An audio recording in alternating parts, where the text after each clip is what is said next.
सुप्रभात। चिर नूतन विभूति पूज्य साहब जी, यह हमारी आज की आध्यात्मिक चर्चा का विषय है। चिर नूतन विभूति पूज्य साहब जी, परम पूज्य सदगुरुदेव श्री साहब जी महाराज का यह 35 जन्म उत्सव 100वीं बार मनाने का परम सौभाग्य हम लोगों को इस वृंदावन धाम के दिव्य भूमियों पर प्राप्त हुआ।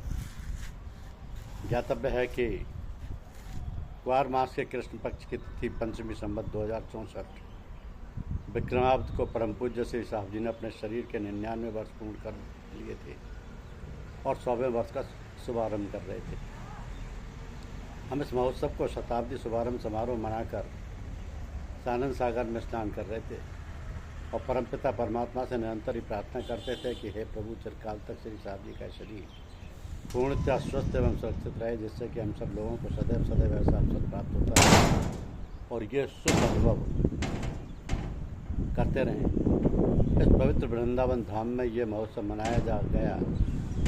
परम पूज्य श्री साहब जी की दया कृपा की वर्षा खूब हुई, सब प्रेम से भाव विभोर हो गए।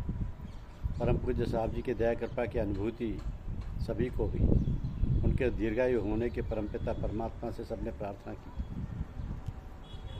उनकी प्रशंसा में कुछ न कहकर केवल एक बात मन में आती है आयोजकों की कि यदि पूज्य साहब जी भगवान हैं तो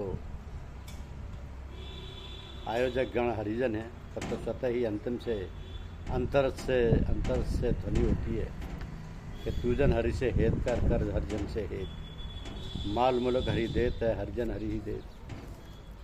गोपाल जी ने ऐसा सबको करके दिखा दिया। ये सब उन्हीं के प्रयास का परिणाम है जो हम सब लोगों ने आनंद लूटा।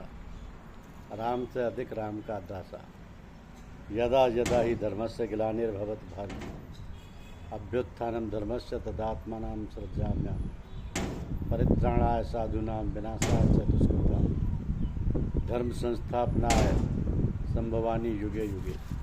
संसार के लगभग सभी संप्रदाय उपरोक्त सूत्र में विश्वास करते हैं।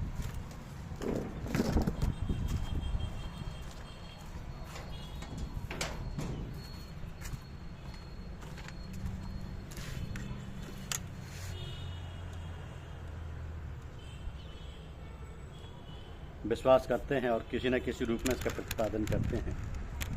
क्रियात्मक रूप से ज्ञातव्य है कि जो ईश्वर अंश जीव अपने कर्म फल के आधार पर और अखिल ब्रह्म की दया कृपा से मानव योनि प्राप्त कर लेते हैं और फिर मानव शरीर का सदुपयोग करके अपने उसी अंशी की आराधना करके अपने को उसी में ले करके शरीर त्याग करते हैं, वे आत्मा भविष्य के लिए पुनः जन्म मृत्यु से सावधि मुक्ति पा जाती हैं।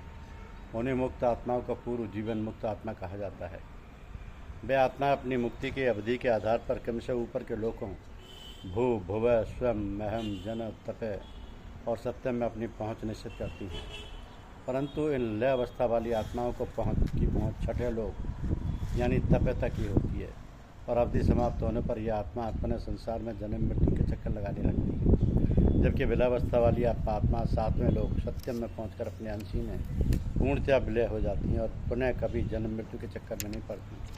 परंतु इन छठे लोक तक पहुंचने वाली आत्माओं में से जब किसी पर परमात्मा की विशेष दया कृपा होती है तो उसे उपरोक्त सूत्र के आधार पर संसारी जीवों के कल्याणार्थ आवश्यकता अनुसार अपनी विभूतियाँ देकर पृथ्वी पर अवतरित कर देता है। ये आत्मा दो रूप में आती है, एक अवतार रूप में, दूसरी संत रूप में। पृथ्वी पर मनुष्य रूप में पैदा होने वाली इन पूर्ण जीवन मुक्त आत्माओं के लिए समय सीमा, कार्य सीमा और क्षेत्र सीमा निर्धारित होती है। ये चूँकि अवतरित होती हैं, ये अवतार कही जाती हैं।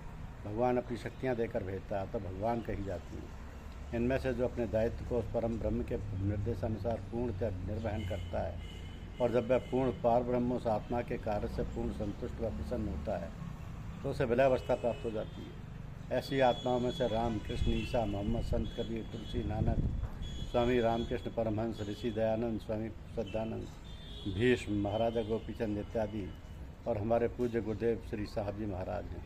अब हम तुलनात्मक दृष्टि से अपने पूज्य साहब के लिए कह सकते हैं कि पूज्य साहब जी सबसे ऊपर के लोग छठे तप से अवतरित महान आत्मा हैं जो कि अति श्रेष्ठ हैं। इनको भगवान ने अपनी समस्त शक्तियाँ विभूतियाँ देकर हम सबके व संसार के कल्याणार्थी पृथ्वी पर अवतरित किया। हम सब भगवान से प्रार्थना करते हैं कि भगवान उनको सर्वोच्च पद दे। हमारे परम पूज्य गुरुदेव जी जो सर्वशक्ति संपन्न हैं, इसके प्रमाण हेतु हम कुछ चीज़ें प्रस्तुत करते हैं। कथा है कि महाराजा गोपी चंदा अपने अंतपुर में स्नान कर रहे हैं। उनकी सभी रानियां जो अति सुंदर युवावस्था वालियाँ वस्त्र विहीन रूपवान अपने युवावस्था वाले पति के सुंदर शरीर को बड़े प्रेम से मलमल कर शीतल जल से धो धोकर और अधिक लावण्य युक्त बनाने का पूर्ण प्रयास कर रही हैं, क्योंकि उस समय उस महल में उन पति दर्शनों के अन्य कोई स्त्री या पुरुष नहीं आता। निसंकोच भाव से प्रेमालाप भी हो रहा है। उस प्रेमालाप अपने भावावेश में ग्रुप ले लिया। जब उस प्रत्याशित वार्तालाप को ऊपर अटारी दूसरी मंजिल पर विश्राम करती हुई राजमाता ने सुना तो स्वाभाविक रूप से ही ऊपर से झाँक कर नीचे देखने लगी। नीचे का दृश्य देखते ही माँ की आंखों से ममता भरे अश्रु बिंदु टपक पड़े, जो कि शीतल जल की अपेक्षा तप्त थे। जब वे तप्त अश्रु बिंदु गोपी चंदा की पीठ पर पड़े, तुरंत उन्हें आवाज़ हुआ और तपाक से पूछा, अरे तप्त जल कहाँ से? और ये कहते हुए दृष्टि जो ऊपर उठाई तो देखा माँ देख रही है। गोपी चंदा अति शीघ्र सावधान हुई और अपने निर्भर शरीर को उचित वस्त्रों से आच्छादित किया। रानियाँ भी लज्जावश शांत हो गई। महाराजा गोपी चंदा तुरंत जाकर ऊपर जाकर विनीत भाव से माता के पास पहुँचे। शिष्टाचार युक्त चरण वंदन करके विनम्र भाव से पूछा, माँ तुम्हारी आंखों में आंसू कैसे? माँ ने कहा, बेटा कुछ नहीं। गोपी चंदा ने कहा, नहीं माँ बताओ तुम्हारी आंखों में आंसू कैसे निकले? माँ ने बात टालने का भरसक प्रयास किया, परंतु गोपी चंदा ने हट के साथ कहा, माँ बताओ तुम्हारी आंखों में आंसू कैसे निकले? माँ ने कहना प्रारंभ किया कि बेटा तुम्हारे सुंदर शरीर जिसे देखकर मेरी पुत्र वधुएं इतनी प्रसन्न हैं। उनसे कई गुना सुंदर शरीर तुम्हारे पिता का था और वह नहीं रहा। उनसे भी कहीं सुंदर शरीर उनके पिता दादा का था, वह भी नहीं रहा। यही सोचकर मुझे ध्यान आया कि एक दिन तुम्हारा भी ये सुंदर शरीर नहीं रहेगा। बेटा उन सब स्थितियों का स्मरण करके आंसू निकलना स्वाभाविक हो गया। गोपी चंदा ने पूछा, माँ क्या ऐसी कोई विधि नहीं है जिससे शरीर यथावत बना रहे? माँ के मुँह से निकला, बेटा है तो। गोपी चंदा ने कहा, माँ बताओ।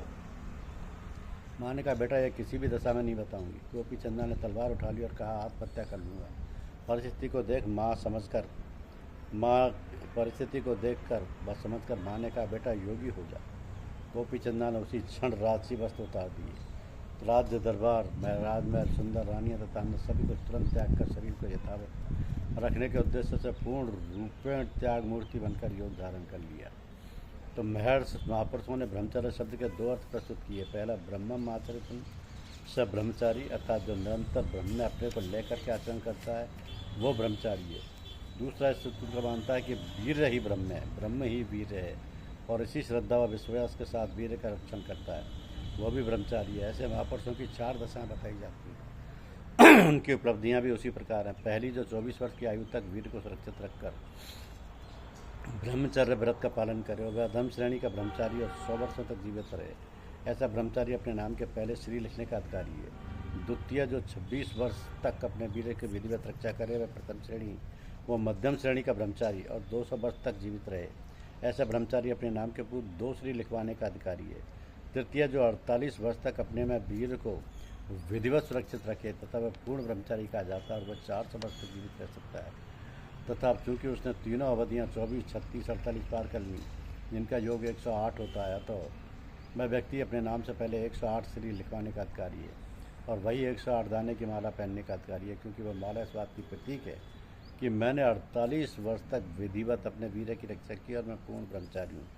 ब्रह्मचर्य की उपरोक्त तीनों दशाओं से ऊपर भी एक स्थिति होती है, और वह है कि भगवान एवं गुरुजनों की विशेष दया कृपा से जो व्यक्ति आजीवन अखंड ब्रह्मचर्य व्रत का पालन करे, अपने वीर्य की निरहंकारी होकर उदासीन भाव से रक्षा करे, उसका शरीर का निर्वाण उसकी इच्छा पर आधारित होता है। वह जब स्वयं चाहे तभी उसका शरीर निर्वाण को प्राप्त हो जाता है। ऐसे महापुरुष के ही नाम के पूर्व अनंत श्री विभूषित लिखा जा सकता है। महात्मा भीष्म तथा मेरे पूज्य गुरुदेव इसी दशा के प्रतीक हैं।